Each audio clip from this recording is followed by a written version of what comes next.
Peace and love, family. It's another video that I want to talk about.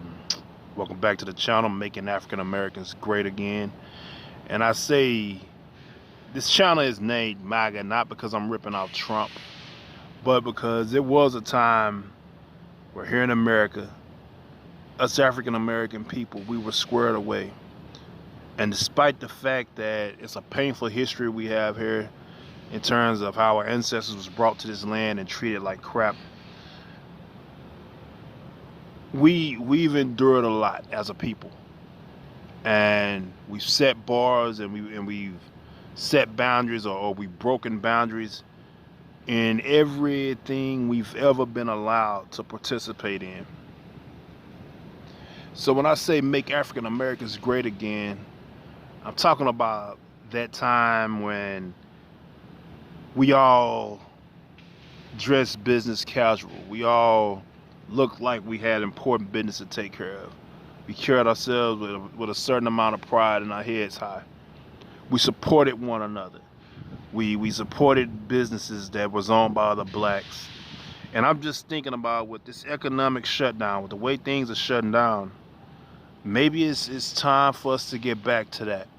You know, maybe at this time when things are turning around or things are being shut down, maybe some blacks should come together and pool their money and start your own restaurant, start your own social club or whatever it is.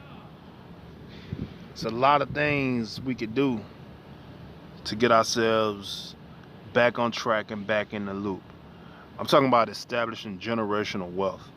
You know, if you're a man, or a woman, this is not, sex has nothing to do with this, but if you're a patriarch or a matriarch and you look down and you have 2, maybe 3 children, what are you going to leave them? Because make no mistake about it, the best thing you can do for your children is to first teach them the importance of being financially literate. Teach them what it is to understand finances. Second thing,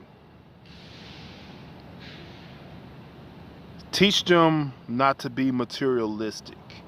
All too often in our communities, we're so busy trying to one-up each other that it really is just disgusting.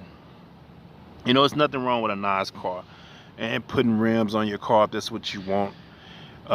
If you want to walk around buying Rolex watches and emulating Floyd Mayweather, buying $400 Gucci belts, that's you. That's fine. But it's not going to establish any generational wealth for your children. If you learn to just live a decent life, right? You may want to focus on a house, or you may focus on a truck. Sometimes generational wealth ain't just all in the money. When my grandfather died, he left me and my siblings land. He didn't leave us money. He didn't have a lot of money to leave. But when I look back on it, he did leave land. And my grandfather's name carries on, through me and through my son. I was fortunate enough to have a son. Now, when my time comes, one thing that's for sure is that my son is going to inherit land. If I could complete my house on this land, finish building this house, and I can leave my son and my daughter, let's say, $250,000 in life insurance policy, that's another head start for them, that I didn't have. But somebody started it somewhere. At the end of the day, when it's all said and done, I want my picture to hang above the wall or above the fireplace, and I want my children to tell the story about how I started it. Because even though my grandfather's picture is not hanging on the wall, they know who he is. I'm in the process of getting that all sorted out to where I can make like a family portrait album that descends from my grandfather to my father to me to my son and my daughter, just the whole family tree. I want them to know where they came from. We got to take pride in our last name, people. Where your last name is Henry or Golston, Gottbolt, Frazier, Hawkins, Montgomery, don't matter. Whatever your name is, whatever your last name is, that's what you live for. You need to take pride in that. You need to teach your children the importance of the last name, the importance of being proud of the last name. That's what this channel is all about. It's all about making us great again. Um, I used to didn't understand the thing about life insurance. I thought it was just a scam. But it could really help your family out in the long run, as well as give you a decent burial when your time comes. And I know a lot of us, we get in situations where we deal with a significant other that maybe you don't feel comfortable leaving money to your husband or your wife upon the time of your passing. Maybe you feel like you can't trust them and that they'll take the money you leave them and they'll go off and be riding and sleeping with your best friend. I can't control those thoughts because that stuff does happen. And as much as I love my old lady, we talk about it all the time. What I'm going to leave in terms of monetary value goes straight to the children. And that's her thing too. She's going to do the same thing. And this is something that we open enough to talk about. We laugh and we joke, but we've had this discussion in all seriousness. When it's our time, our children will get the money. You know, we're not leaving it to, she's not leaving me nothing, I'm not leaving her anything. But we both try to give each other the best part of ourselves while we live. We both on the same page in terms of appreciating our last name and wanting a legacy. You know, of course her picture goes right there on the wall with mine. We want to teach our children the importance of family structure. And I just gotta give all my fellow beautiful melanated people a pat on the back. You know, we're a resilient group. A lot of good African American people out there. A lot of y'all are great people. I hate the way the media portrays us as, you know, if you're a man and you tall and you big, then you must be a thug or you must be dumb. You're a criminal. You know, nobody can understand you. You're the scary guy. That's the image they put of us, and this is why police officers love to target us. And the first thing they do is cry, "Oh my God, I was afraid I wasn't going to see my wife and children. I feared for my life when I encountered them." You know, our women, who are the most beautiful women in the world, when you see African American women, when you see African women, women from the motherland, Nigeria, no matter, when you see those women in their natural state, I'm not talking about the McDonald's cheeseburger eating woman every day. I'm talking about the black woman in her natural state that eats a healthy diet and, you know, lets her hair grow according to how the sun shines. She lets her hair grow the way it grows. Real beautiful women, beautiful faces, amazing bodies. The thing is, the media will not portray the image of that woman to the world. However, they will portray the image of a Cardi B fanatic, the black girl who's got a nice body and a beautiful face, but she wants to twerk and she wants to promote herself as a whore. That's what they love to portray. And I can't tell you how many people I've met, and it used to anger me, but I've met a few people who would say stuff to me like, "Oh wow, Sean, you're different from the rest of them." I mean, I'm like, "What do you mean I'm different from the rest?"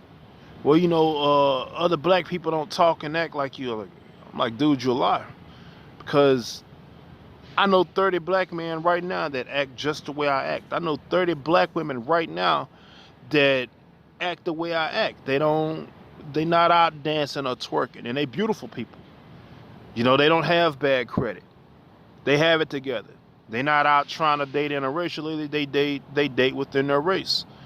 They have black pride. They have a sense of pride about who they are. They have a sense of pride about their children and where they want their children to be in life. So I'm asking them, you know, where do you get this? And then I point out to them, see, this is why when you hear a black person say, "Y'all are racist," this is what we mean. You know, you don't have to be yelling the N-word. You don't have to be throwing N-bombs to be racist. Sometimes Being racist is just believing a stereotype about a certain group of people. For example, with this coronavirus thing, if we generalized all Chinese people and say that they nasty and they carriers of coronavirus, we consider racist.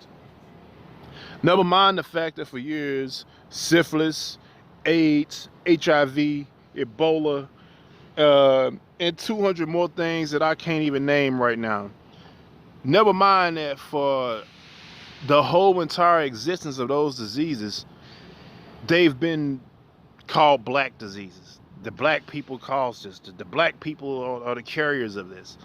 So we get generalized all the time, and that's the normality for the world. I have a Nigerian buddy. He told me when he came over here to get his citizenship, in the class he took, he told me that the instructors told him, once you get here, stay away from the black people. Stay away from the blacks that was born here in America because they stupid and ignorant. You know, I was watching something with my little girl on Discovery about 2 years ago. And she likes animals, you know. She's 9. Well, she's 9 now. She was 7 at the time. But she wants to be a vet when she grows up. And I'm supportive of that. You know, I don't have a problem with that. You know, her wanting to be a vet could lead her to wanting to be a natural doctor. So I support that. Well, we're watching this Great Migration, and she's fascinated, and I'm sitting there, you know, just happy to be spending time with her while we watch it. And she asked me 1,000,001 questions, and I'm trying to answer these questions to the best of my ability. Finally, she was like, is this the only way I can learn this stuff? I said, well, what do you mean? She said, like on TV channels like this, is this the only way I can learn about animals? I said, no, baby. You can pick up a book. You can pick up an encyclopedia.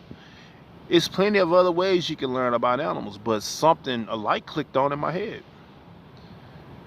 You see, what the world does, especially the United States media, what they do is they take all the bad footage, the world star hip hop footage, and the kids you see on social media putting on for likes, doing ignorant shit. They take this type of ignorance and they make compilation videos and they put it out there. This is how black people act.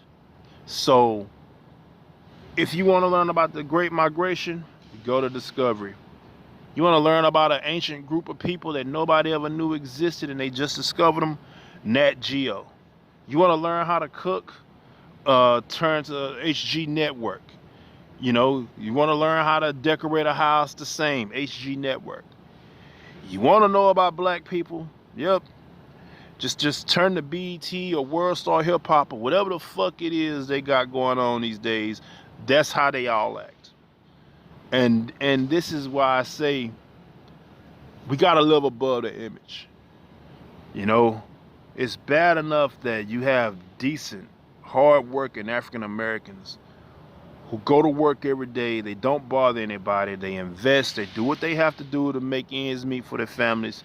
And they planning for a future. They planning to have generational wealth. And when you see the guy in line and he's dressed nice, a nice pair of jeans and a nice pair of shoes, maybe a collared shirt, maybe he's double vested, then you'll turn around and you'll see a thug. He'll come in and he'll dress the same way.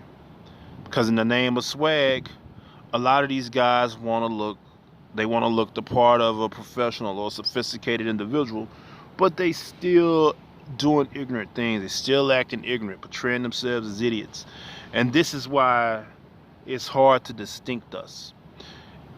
The media, the white media, makes sure they go up and over a mountain to distinct white trash from white success. You know, they go up and over a mountain to make sure they distinct the rich doctor that does cocaine on the weekends from the meth head that'll steal anything that's not nailed down and sleeps with his sister. They do a good job of distincting themselves. We don't have that luxury. And a lot of the reason why we don't have that luxury is because we don't control the media. We don't really control our outlets. And any outlet that's trying to push positive for us, well, they take that and they break it apart. Any outlet that pushes negative for us, well, hey, give them a bigger platform. I want to elaborate on people like Cardi B. Cardi B is not black.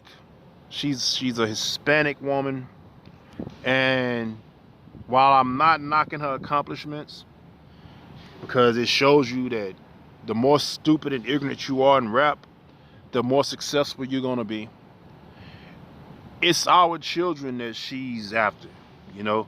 They not playing her in white neighborhoods. Little white kids are not getting dosages of Cardi B. Now, don't get me wrong, you have white girls and white guys out there who like her. They listen to her, but she's not being promoted in their media outlets. She's even with the Hispanics, and she's Hispanic.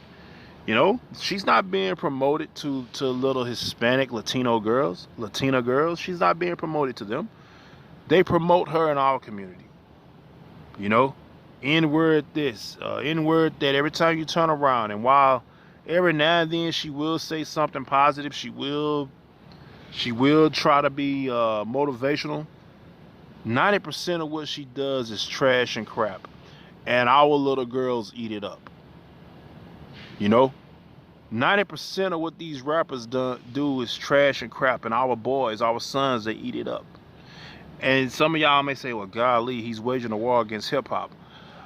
I'm not, but I'm not gonna deny that hip hop induced stupidity, it does exist. And I'm gonna do a whole video on that too. You know, I've been writing this thesis about this for about 2 years now. So I'll do a whole video on hip hop induced stupidity and how it affects all of us. Even the ones of us who live above that image, we still get affected by it. So until next time, family, I'm gonna sign off. And I hope you liked it. I hope you listened to this. If you like what you heard, please, you know, drop me a message. Let me know what I can do or say to make these things better, because I'm committing my life to this. I'm not trying to get paid off YouTube. I just want to leave my wisdom. So until next time, I'm signing off. Making African Americans Great Again 2020. Have a nice day.